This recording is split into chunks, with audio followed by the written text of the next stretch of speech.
Assalamu alaikum, dear viewers. Today our lecture is moles. Class 11th, chapter number 1, basic concept, lecture number 17. इसमें आप जो चीज़ study करेंगे वो उसकी डेफिनेशन होगी। ग्राम एटॉमिक मास होगा, ग्राम मॉलिक्यूलर मास होगा, ग्राम फार्मूला मास होगा, और आप इसको क्यों इस्तेमाल करते हैं, मोल्स को क्यों लेते हैं, वो भी हम देखेंगे। देखें, पीरियोडिक टेबल के अंदर टोटल कितने एलिमेंट हैं? 118 एलिमेंट हैं। उन एलिमेंट से आप एलिमेंट के एटम्स होते हैं, वो एटम आपस में मिल के मालिक्यूल्स बनाते हैं। वो मालिक्यूल्स, इसके अलावा एटम अगर इलेक्ट्रॉन ट्रांसफ़र कर दें तो वो फार्मूला यूनिट बन जाते हैं, यानी आइंस की सूरत में आपको मिलते हैं। कितनी चीज़ें आपके पास? 118 एलिमेंट थे। उस एलिमेंट के एटम्स होते हैं, एलिमेंट के अंदर एटम्स होते हैं।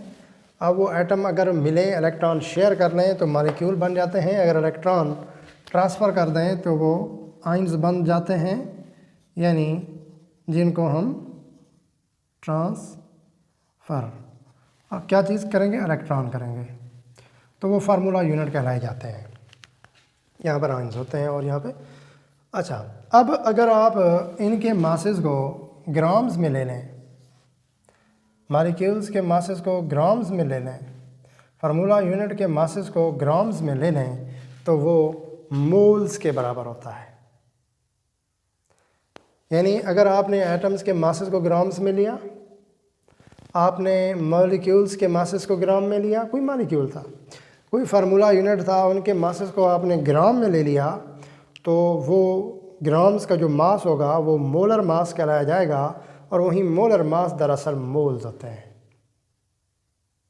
यानी आप कह सकते हैं कि जो मोल्स हैं दरअसल वो किसी भी एलिमेंट के, किसी भी मॉलिक्यूल के, किसी भी फार्मूला यूनिट के ग्राम्स के अंदर जब हम उनके मासेस को ज़ाहिर करेंगे तो वही मोल्स होंगे। जितना लफ्ज़ मोल मुश्किल लगता है वो उतना ही आसान है। दरअसल मोल्स क्या है? किसी भी एटम के, मॉलिक्यूल के, फार्मूला यूनिट के मासेस को ग्राम्स में ज़हर करने का नाम है। क्यों आखिर आप उनके मासेस को ग्राम्स के अंदर ज़हर करते हैं? अब देखें कि आपके पास कोई, आप तजर्बा करने जा रहे थे कि लेबॉर्ट्री के अंदर आपके पास C2H4 था और आपने उसका रिएक्शन HCl के साथ कराया और आपको क्या मिला? C2H5Cl, इथाइल क्लोराइड मिला आपको, HCl और ईथीन आपके पास थी और आपने HCl के साथ उसका रिएक्शन कराया। ये ईथीन है, ज़रा मैं देख लूँ, CmH2n, यस ये ईथीन है। ये ईथीन का फार्मूला होता है। कौन सी ईथीन है? ईथीन है, कौन सी नहीं? अच्छा, C2H4 कोई भी था। अब देखें, उसका HCl के साथ हमने रिएक्शन कराया तो हमारे पास C2H5Cl मिला। अब मुझे बताएं कि आप जो है ना, इसके कितने मॉलिक्यूल्स आपने लिए? एक मॉलिक्यूल, तो मिसाल के तौर पे आपके पास ये वाटर है, वाटर का गिलास है, तो इसके अंदर अगर एक मॉलिक्यूल है तो वो तो H2O होगा। एक मॉलिक्यूल H2O होगा, तो इसके अंदर कितने मॉलिक्यूल्स हैं? अनगिनत, जिनको आप गिन भी नहीं सकते। तो क्या आपको पता चलेगा कि आप जब तजर्बा कर रहे थे तो आपने C2H4 के कितने मॉलिक्यूल्स लिए? नहीं पता, यानी आप मॉलिक्यूल्स नहीं गिन सकते। HCl कितने लिए? नहीं पता। अच्छा, फिर आप क्या करेंगे? आप वेट मालूम करेंगे इसका, तो कितना है C2 का? 2 इंटू कार्बन 12 प्लस 4 इंटू 1 कितना हुआ? 24 plus 4 is equal to 28। Similarly HCl का कितना होगा? हाइड्रोजन 1 प्लस क्लोरीन 35.5, तो क्या होगा? 36.5, यानी 28 और 36.5 ये इनके मासेस हैं। तो ये किसका? C2H4 का मास है, यानी मॉलिक्यूल का कौन सा मास है? Molecular mass. मॉलिक्यूलर मास को आप किस में लेते हैं? AMU के अंदर। सिमिलरली 36.5 ये भी AMU, यानी HCl का मॉलिक्यूलर मास है। तो फिर इस AMU के अंदर भी आप इसको नहीं लेके आ सकते। किस तरह लेके आएंगे? अगर आप इनको AMU की बजाय, मालिक्यूल्स की बजाय आप इनको ग्राम्स में लेके आएँ तो आपके लिए ज़्यादा बेहतर होगा, ज़्यादा आसान भी होगा। 36.5 ग्राम, 28 ग्राम आपने लिए, तभी आपके पास ये इथाइल क्लोराइड मिला, जो कि आप जो एथलीट्स होते हैं वो उसको स्प्रे के तौर पर इस्तेमाल करते हैं। कभी आप देखें कि जो इंजरीज़ होती हैं वहाँ पे स्प्रे के तौर पर इस्तेमाल कर रहे होते हैं, वही इथाइल क्लोराइड होता है। तो अब आपने पहले मालिक्यूल की सूरत में नहीं ले सकते थे, भाई कितने मालिक्यूल लें। इसी तरह आप AMU की सूरत में भी नहीं ले रहे, आपने उनको ग्राम्स में, जब आपने C2H4 भी हमारे पास 28 ग्राम लेके आए, सिमिलरली 36.5 ग्राम हमने HCl लिया, तो हमारा काम हो गया, यानी ग्राम। और यही ग्राम क्या कहलाता है? मोल्स कहलाता है। यही जो ग्राम्स हैं किसी भी मालिक्यूल्स के, किसी भी एटम के, किसी भी फार्मूला यूनिट के, जब मासेस को आप ग्राम्स में लेते हैं वहीं उनके मोल्स कहलाए जाते हैं। तो अब आप ज़रा इस तरफ आएँ, उनकी तारीफ देखें कि 1 मोल ऑफ एनी सब्सटेंस। अब ये 1 मोल है, मोल तो एक है ना, मोलर मास उसका जो था 1 मोल C2H4, ठीक हो गया। एनी सब्सटेंस में क्या आ सकता है? एनी सब्सटेंस के अंदर एटम भी आ सकते हैं, एनी सब्सटेंस में मालिक्यूल भी आ सकते हैं और फार्मूला यूनिट भी आ सकते हैं। 1 मोल ऑफ एनी सब्सटेंस, वो एटम का हो सकता है, वो मालिक्यूल का हो सकता है, या फिर वो फार्मूला यूनिट का हो सकता है। हुज मास, जिसका मास क्या कहलाता है? Molar mass is equal to, तो वो बराबर होगा मालिक्यूलर और formula mass of substance in grams. यानी अगर आप देखें C2H4 इज इक्वल टू क्या चीज़, उसका जो मास है, ये मालिक्यूल है, कितना मास है जी? 28 ग्राम। 28 ग्राम, तो वो क्या कहलाएगा? यही उसका मोलर मास। और ये कितने के बराबर होगा? 1 मोल के। तो हम कहते हैं कि जब आप किसी एटम के मास को ग्राम में लेंगे तो ग्राम एटॉमिक मास कहलाएगा और वही मोल्स होगा।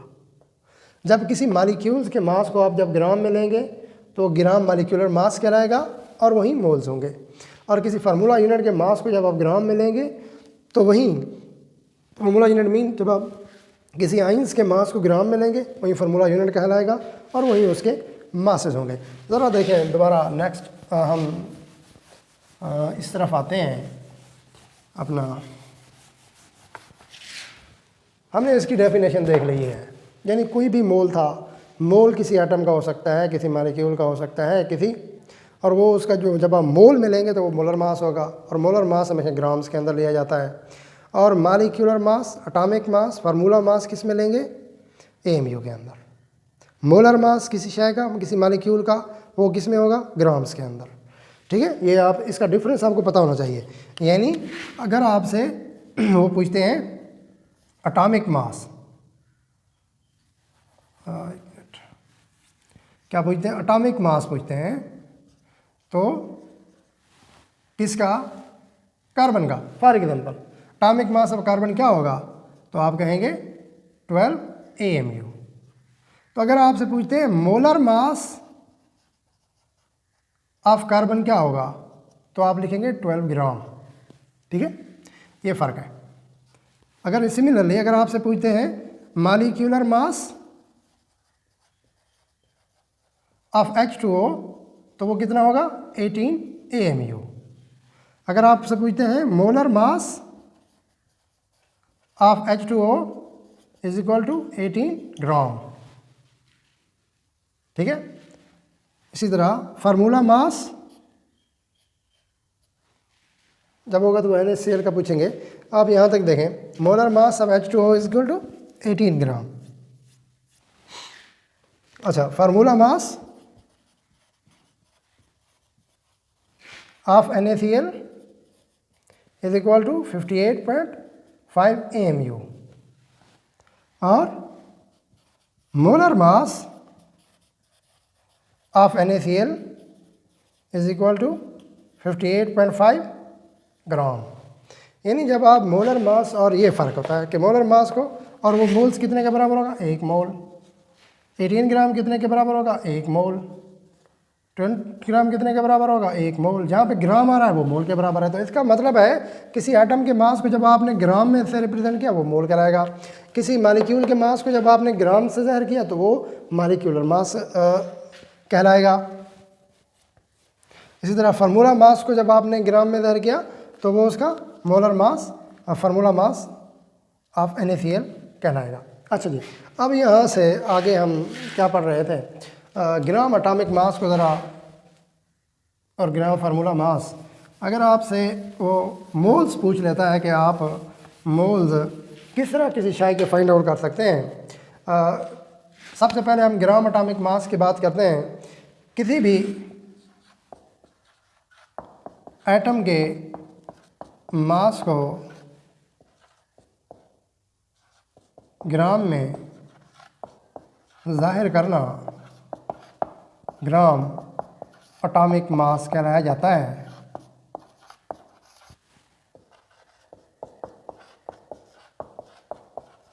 जो कि उस एटम के मोल्स कहलाते हैं। मिसाल के तौर पे आपके पास हाइड्रोजन है या कार्बन है, कार्बन का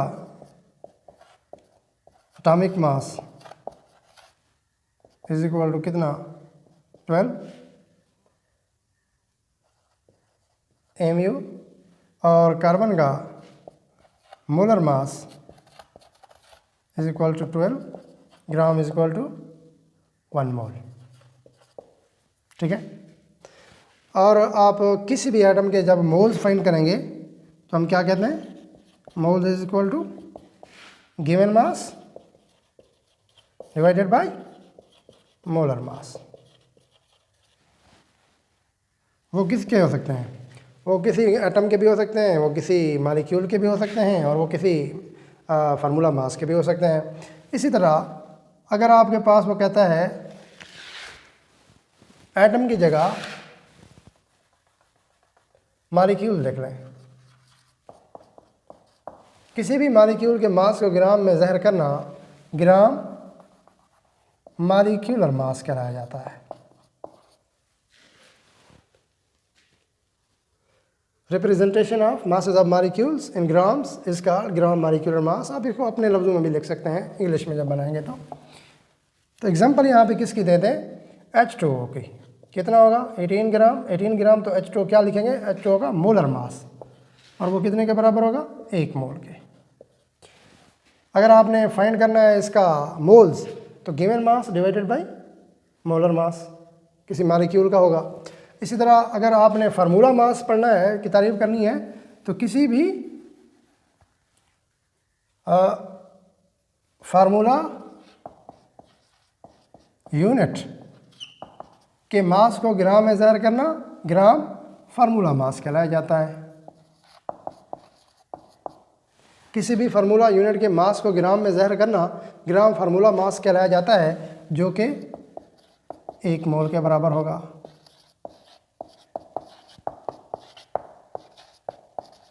मिसाल के तौर पे आपके पास NaCl था, आपने उसको 58.5 ग्राम लिखा तो वो कितने के बराबर होगा? ग्राम में है तो 1 मोल के। ये हमारा टॉपिक था। आगे नेक्स्ट हम जो पढ़ रहे हैं कि वाई वो यूज़ इट, हम इसको क्यों इस्तेमाल करते हैं।